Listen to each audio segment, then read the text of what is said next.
Welcome to the NWI.com Political Roundtable for Tuesday, October 22nd. I'm Robert Blaskowitz, Assistant Managing Editor of The Times. Join with me today, Krista Zivanovic, Assistant Managing Editor of The Times, and Times Editorial Page Editor, Doug Ross. We coming to you a little bit earlier than usual this week, right. So it's the kind of the time that worked out for all of us to be here. Let's start off talking about the rollout of Obamacare, which has been obviously big news. It was the kind of the center of this whole shutdown fiasco. And speaking of fiascos, kind of the rollout has been a bit of a fiasco with the technical glitches that have plagued the website for people trying to sign up for the exchanges. The president addressed these problems, so there's no excuse for them yesterday in a speech in the Rose Garden. Meanwhile, people will continue throughout the rest of the year to continue to sign up. They have to sign up by the end of the year to get on the exchanges. So if they're uninsured. So where do you kind of see this going, and what are the political implications?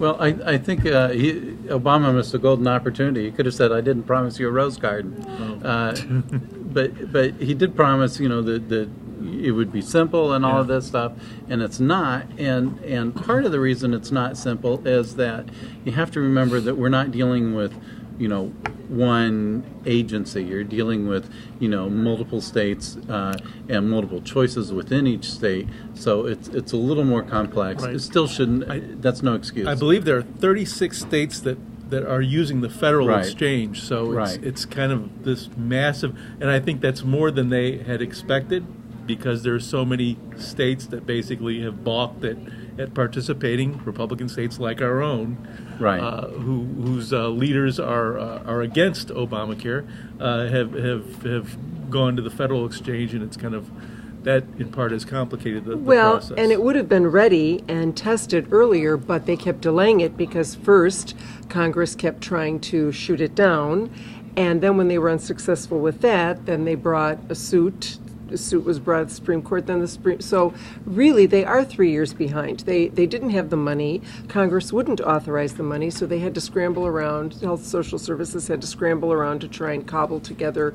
So I mean, it isn't just that the Obama administration's completely incompetent, and I'm not being an apologist for it. I think that it should have been done differently, but. I think, and we were seeing stories that there were red flags, that the developers saw that there were red flags. Right. That should have been communicated up the chain. And really, you would think that Sebelius would be the person that would be responsible for that, and someone who should have kept the president informed so that they could tamper down expectations and say, oh, we're not quite ready, or explain to people this is why we're not ready. So certainly there is fault. And I think if there's a head that's going to roll, it's going to be her. Sebelius, as I was going to say the same thing. Sebelius, who's the Secretary of Health and Human Services. And I do want to add, though, Oregon has reported, and I believe Oregon is one of the states that did set up its own exchange. In the past 2 weeks, they've signed up 56,000 people for insurance, and they've cut the number of uninsured so far by 10%.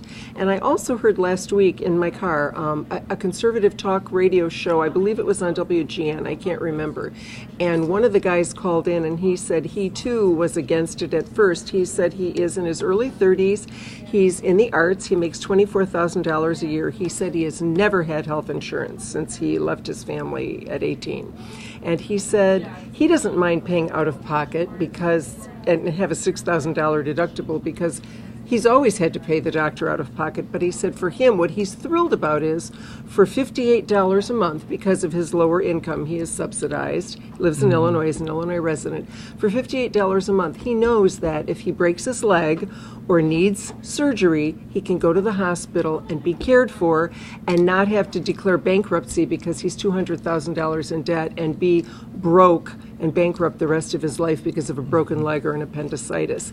And honestly, the radio show host really had nothing to say in response. And after I thought about it, I thought, well, maybe for those people, this is going to be the fix. And if the administration can get their act together in those states with, a messed up exchange, it might do exactly what it was intended to do. The other political element at work here is that we're hearing calls from Republicans such as Jackie Walorski, the second 2nd District Congresswoman, just to the east of us, among those calling for the Obama administration to release the numbers in terms of how many people have signed up. And they're trying to make political hay of that. They're kind of being cagey about these numbers and not wanting to release them. And this being an administration, the Obama administration, that went into office saying, we're going to promise you transparency, right, and openness, and we're not seeing that. Right, by I all agree. means. Right, and the other side of the coin is on the state level is the costs for Indiana residents. We've seen so far the sample costs of plans have been markedly higher than they have been in other states.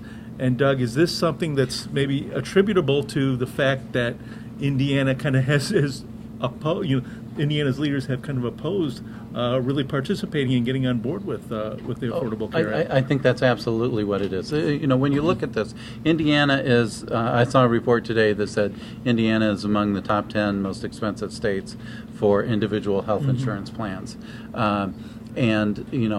Why is that? Well, when you look at what is going into the exchange, the Indiana is putting, I think, $3 million, if I remember correctly, into promoting this. I haven't seen any promotion up here about the signups. Maybe it's been on a radio station or something, and I missed it. In large contrast to Illinois, which has a very high-profile campaign to inform the public. And frankly, the more you promote this, the more competition you're going to get, and the more competition you're going to get, you're going to drive the prices I think that down. was part of the problem too, that Indiana doesn't have that many participants. So, insurance company participants. So. And the other element of this for the state is that Indiana's they got the waiver to use the Healthy Indiana program, HIP for short, but they're not expanding Medicaid. They're not accepting the federal Medicaid expansion as other states, including basically all the surrounding states, Illinois, Ohio, Michigan, all are accepting that extra Medicaid money. We're missing out on a in effect, we are subsidizing fellow neighboring we're missing states. out on millions of federal dollars in Medicaid money that would go to subsidize the working poor. I mean, this is really money that would go because the level that you get Medicaid at is so low in Indiana. Not just the working poor, the elderly. I had to put my mother on Medicaid when she was still alive so that she could continue to get services because her Medicare ran out after 200 days. But, there are a lot of people, in our area, in Northwest Indiana, that are basically, that can't afford insurance, but make too much money to qualify for Medicaid, and are basically left in the lurch. And that's money that's not coming in, and not money that's not going to local healthcare facilities, to county hospitals throughout the state. It's going to be a contraction on our state economy. Well, and when you look at this, your example of the artist making $24,000 is a good example, because you look at what health insurance does for you. It not only pays bills, but it negotiates rates. So if you're uninsured, you're going to be paying the full cost of prescriptions, insurance procedures, a doctor bill. doctor. Surgical procedures, any of those things, versus a negotiated rate that's often much lower. Not to mention that those of us who are insured, who do have health insurance, we benefit from more people being insured, because when fewer people are insured, those people are going to the emergency room for their health care. Those costs are ending up being piled onto us, the people who pay insurance. So it's Yeah, I mean, it's a lose-lose kind of. If you go to an emergency room, you're looking at $1,000 just for walking the door, through the door, and that's on top of the doctor seeing you and all of these other things. So and no follow-up if you have a continuing condition. Right, which is the other thing is the whole point of healthcare reform is to try to get you to see a doctor sooner and get care, for chronic ailments. Not be afraid to go, because if you become hospitalized, you can't afford it. Right, and this way so, you could afford it. So there are a lot of reforms still needed, and frankly, I blame and I'm a moderate. I walk down the center of the road, but I blame the Republicans for fighting it constantly, but not proposing, really solid ways of reforming it to this point. I think and improving it. Yeah, I think now you're going to see them start doing that. Yeah. But I don't know. I don't know about that. Well, I don't know. Maybe yeah. we'll disagree on that. Yeah. But I think at this point you're going to have to see some changes because it's here to stay. Right. Well, we could talk about healthcare for hours upon hours, but what we wanted to touch on a couple other topics. One, the Porter County budget was kind of unveiled, the budget proposal, which would include some raises for county employees and some kind of maneuvering using some of the hospital interest money to pay some of the shortfall. Doug, what do you? Well, I see a couple of problems with it. One is, essentially you're rating your savings, the interest on the money from the sale of Porter Hospital. So you're rating your savings to make ends meet this year because they had a shortfall coming up this year, but then also next year as well. So you're dealing with a structural, budget problem there. There's no long-term plan to address the kind of the deficit. Exactly. And on top of that, they're not only hiring the jail guards that they really, frankly, need to open the third pod, the third wing, to ease the overcrowding at the Porter County Jail, but they're also planning $150,000 or $1,500 across the board salary increases for employees. And you have to realize that local government is really not all that great about offering raises every year.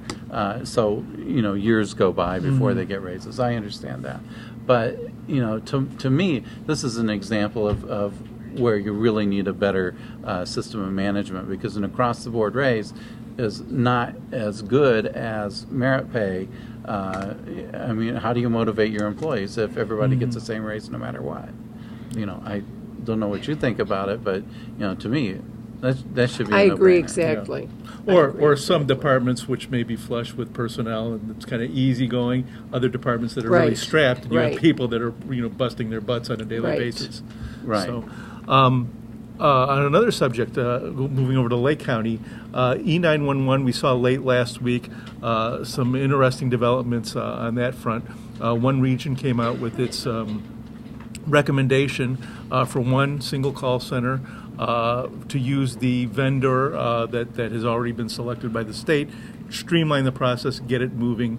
Some South County officials also came out with their wish list that they wanted the dual. It happened on the same day. St. John police chief? Is it police chief or Steve Kill? Town manager. Town manager, sorry. Yes, he came in and spoke to the Times on Friday and was proposing, I guess he has 4 or 5 other municipalities, Tri-Town and a few others, and they wanted to bifurcate the systems and have a north higher crime, heavier call center, and then a second one for them. And my understanding of the state law, and I confess I haven't read the statute, but from what I understand, it allows for 2 call centers, but we are so far behind. If we were going to do this, maybe we should have thought about it 4 or 5 years ago. We are facing a deadline in 2014, and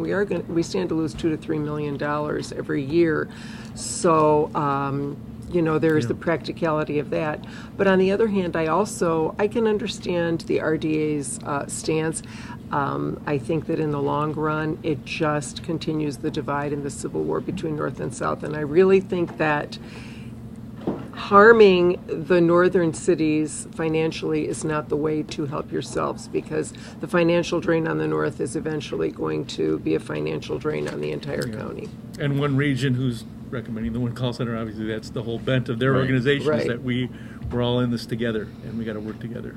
Yeah, and what I thought interesting was looking at the numbers that came in, and there's of course 2 proposals, the countywide one versus the north-south divide that I've been jokingly calling it the Rebel Alliance.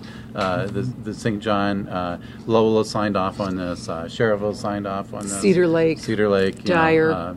Dyer, I think, this week. So there are others, but when we were looking at the numbers, St. John's complaining about, whoa, we're expected to spend this much, $308,001, according to the Lake County proposal, whereas according to their proposal for the 2 system, then they'd be only spending $137,173.77. So St. John's argument, Steve Gill making this, is that why should we be asked to spend so much money? The curious part about this is, look at the difference between the 2 proposals. First, why did they come up with that number for St. John? That's how much you're spending already. Right, I think that point needs to be made again. St. John needs to be clear with its own residents that that's where the county got its money, its figure, from the figure St. John submitted to the county. And the other difference between the 2 proposals is that St. John's, Rebel Alliance is only going to be putting together the call center. It's not putting together all the radios and stuff. The county proposal for one county is talking about giving brand new radios to everybody, but everybody on the same frequency, set of frequencies, and so you've got a much smoother, coordinated system. And the only time this becomes, it's sort of like that young man with his insurance. The only time this becomes an issue is if there is some sort of attack or some kind of problem or some kind of greater thing. It just stands to reason that it would be better to be unified, to have everyone able to talk to one another. I know Winfield just raised a tower in their town because their radio frequencies were not matching others. So you're going to have an ongoing problem, I think. And well, time is of the essence, and so county officials are going to have to determine as soon as possible which direction they're going to go in. And not only that, but what if if the law allows to, what's to stop Hammond, for instance, from saying, okay, we're pulling out, we're going to have our own call center, so the heck with you, St. John. You shoot down the whole system right there. So there are a lot of problems with that. That's all the time we have this week. Thank you for watching, and we'll be back next week with another Political Roundtable.